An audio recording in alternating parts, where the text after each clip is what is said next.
श्री स्वामी समर्थ. गुरुदेव भक्ती या माझ्या चॅनलमध्ये मी तुमचं मनापासून स्वागत करते. तर आता पितृपक्ष सुरू झाला आहे. आपल्या सर्वांच्या घरात हे पितृपक्षातील जेवण असते. तर आपल्याला बऱ्यापैकी सर्वांना हा प्रश्न पडतो की हे जेवण फक्त आपल्या पितरांसाठी आहे की आपणही ते खाल्लं तरी चालते, किंवा आपल्याला पितृपक्षातील जेवणासाठी आमंत्रण आलं तर आपण शक्यतो जायचं टाळतो. म्हणजे आपल्याला पूर्ण माहिती नसते की आपण हे पितृपक्षातील जेवण करायला पाहिजे की नाही. तर याबद्दल मी तुम्हाला माहिती सांगणार आहे. आपल्या पुराणात, ग्रंथात याबद्दल बरीच माहिती आहे. तर त्यातलंच एक मी कथा तुम्हाला सांगणार आहे. नवनाथ ग्रंथातील 9व्या अध्यायात याबद्दल उल्लेख आहे. तर हा 9वा अध्याय, नवनाथ ग्रंथातील 9वा अध्याय मी तुम्हाला थोडक्यात सांगत आहे की श्राद्धाचे जेवण जेवावे का. श्री नवनाथ या ग्रंथाचा 9वा अध्याय पूर्ण पाहावा. येथे थोडक्यात देत आहोत. बंगाल देश, चंद्रगिरी ग्राम, तेथील सरस्वती दयाळपती हीच मूल होत नाही म्हणून पुत्रप्राप्तीसाठी मच्छिंद्रनाथ भस्म देतात व जातात. ती ते भस्म उकिरड्यात टाकते. 12 वर्षांनी नाथ पुन्हा येतात. हकीकत कळते.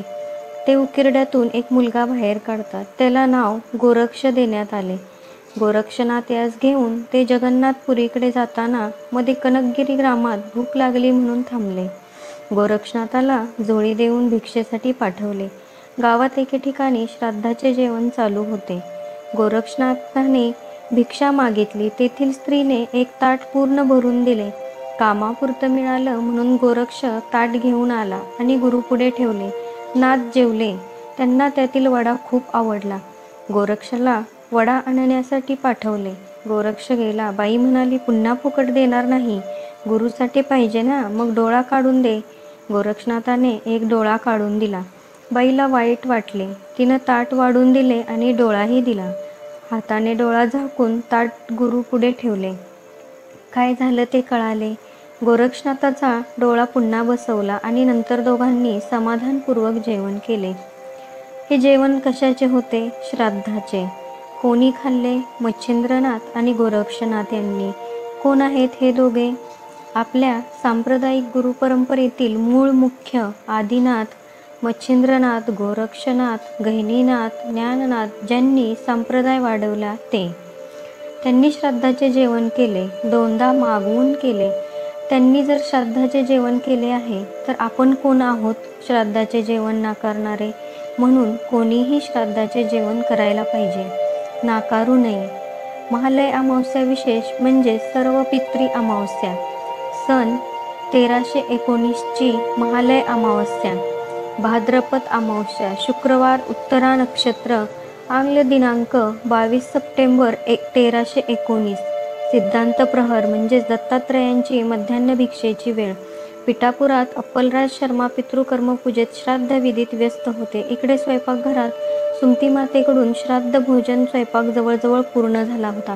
निमंत्रित 3 ब्राह्मण अतिथींची भोजनासाठी येण्याची वेळ जवळ आलेली आणि घराच्या दारात आवाज दणाणला, ओम भवती भिक्षाम देही.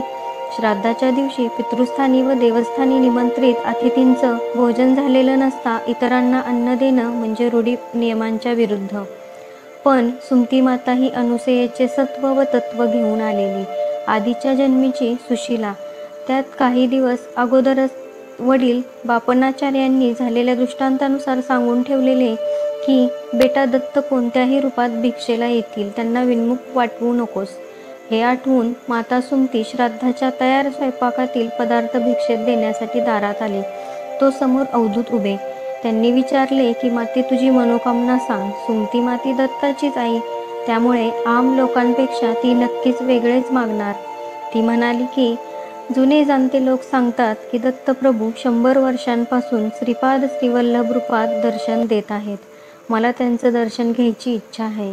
हे ऐकताच अवधूताने गडगडाटी कांठाळ्या बसतील असे हास्य केले व सुमती मातेसमोर 16 वर्षांचे सुकुमार श्रीपाद श्रीवल्लभ उभे राहिले. भान हरपलेल्या सुमती मातेने श्रीपादांना साष्टांग दंडवत प्रणाम घालताच श्रीपाद म्हणाले की आई, तू हे काय केलेस? तुझी इच्छा सांग. सुमती माता म्हणाली की तू आता मला आई म्हणालाच आहेस तर तूच माझ्या पोटी ये. तथास्तु म्हणत श्रीपाद अंतर्धान पावले व 1320 सालीच्या गणेश चतुर्थीला श्रीपाद सुमती मातेच्या पोटातून ज्योतिरूपात अवतरले. अवधूत दत्तात्रेयांस श्रीपाद श्रीवल्लभ रूपात अवतरण्यास जी महालय अमावस्या व भिक्षा कारणीभूत ठरली. प्रत्येक व्यक्तीने आपल्या परीने यथाशक्तीने कर्म करावे आणि श्रीपाद श्रीवल्लभ प्रभूंकडे आपल्या पितरांना सद्गतीसाठी विनंती करूयात. श्री गुरुदेव दत्त. स्वामी भक्तांनो, तुम्हाला अशाच व्हिडिओसाठी किंवा माहितीसाठी आपल्या चॅनलला आवडत असेल तर आपल्या चॅनलला सबस्क्राईब करा आणि आपल्या इतर नातेवाईक किंवा मित्रमैत्रिणींना हे व्हिडिओ शेअर करा. धन्यवाद.